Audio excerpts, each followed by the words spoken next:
Yee alias Kanye West itu lagi-lagi jadi headline di beberapa berita dan kali ini nggak tahu deh ini beneran apa nggak. Kanye West apologize for anti-Semitic behavior in Wall Street Journal advertisement. Jadi Yee alias Kanye West itu akhirnya bikin surat resmi untuk meminta maaf akan aksinya akhir-akhir ini. Yee, the provocative rapper formerly known as Kanye West, exclaimed himself once again, this time in a full page ad in Monday issue of Wall Street Journal. Yes, dia bikin kayak semacam surat pembaca ya. Surat pembaca nggak sih istilahnya? Intinya surat resmi gitu, bahkan sampai dipublishnya ke media yang ditunjukkan ya kepada masyarakat luas kali ya. Ya dia minta maaf lah akan kontroversi dan drama yang udah dia lakuin akhir-akhir ini. Pertanyaannya isi suratnya kayak gimana? Dan ini beneran minta maaf apalagi lagi strategi marketing?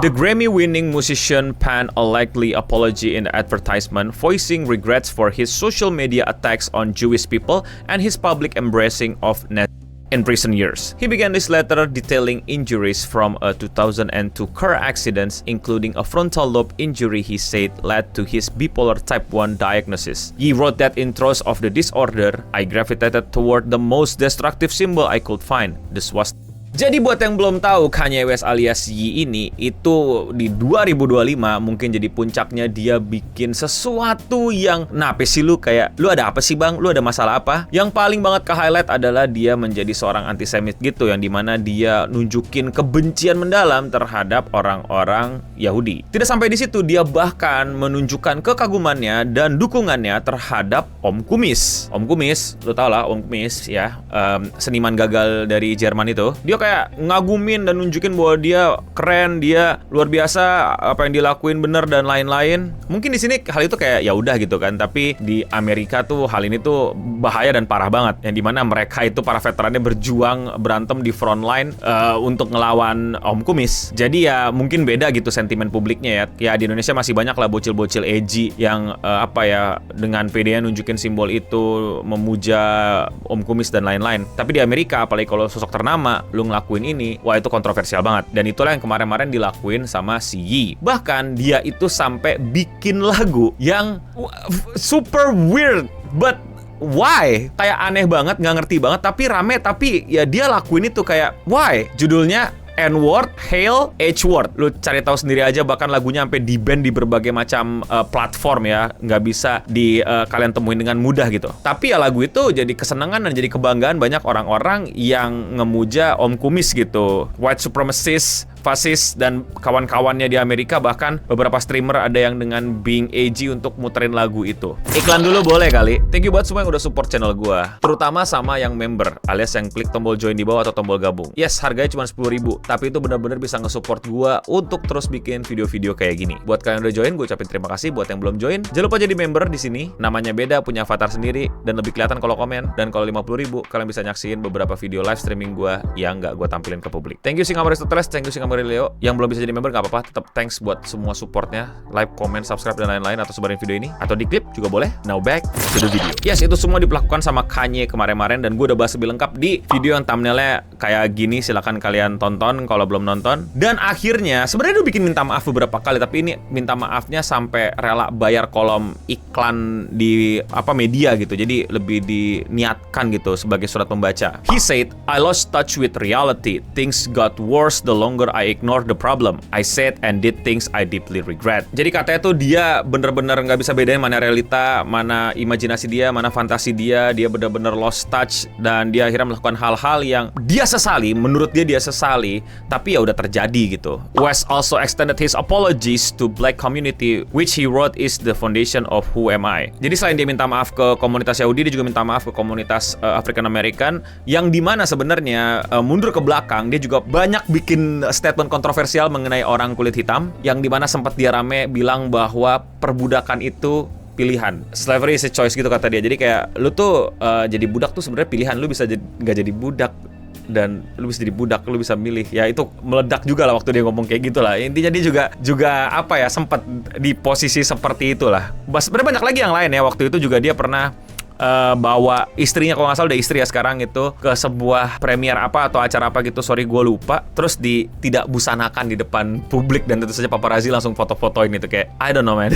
Dia juga sempat bikin permintaan maaf akan hal itu dan dia bilang kalau dia itu punya autism. Yes, dia yang bilang sendiri, dia tiba-tiba bilang punya autism. He explained himself again and this time the answer is autism. Itu 2025 kemarin lah dia bilang seperti itu, dan sekarang dia bilang ada banyak masalah nih, ternyata nggak autism doang. West wrote that early last year he experienced 4-month manic episode of psychotic, paranoid, and impulsive behavior that destroy my life. He said that there were moments during this episode when I didn't want to be here anymore. West said after hitting rock bottom, he began seeking help with the encouragement of wife Bianca Sensori. He said he also has since found solace in Reddit, where he said users share their experience with manic and depressive episodes. Seperti yang udah disinggung di bacaan sebelumnya ya, dia mengangkat masalah kecelakaan waktu tahun 2002, kecelakaan mobil, dan itu berdampak pada frontal lobe-nya. Terus dia, kalau gue baca, jadi punya bipolar ya. Terus dia punya manik. Kalau kalian nggak tahu, manik tuh kayak semacam stage di bipolar. Sorry, gue bukan psikolog, tapi mungkin teman-teman yang psikolog atau punya bipolar bisa jelasin gitu.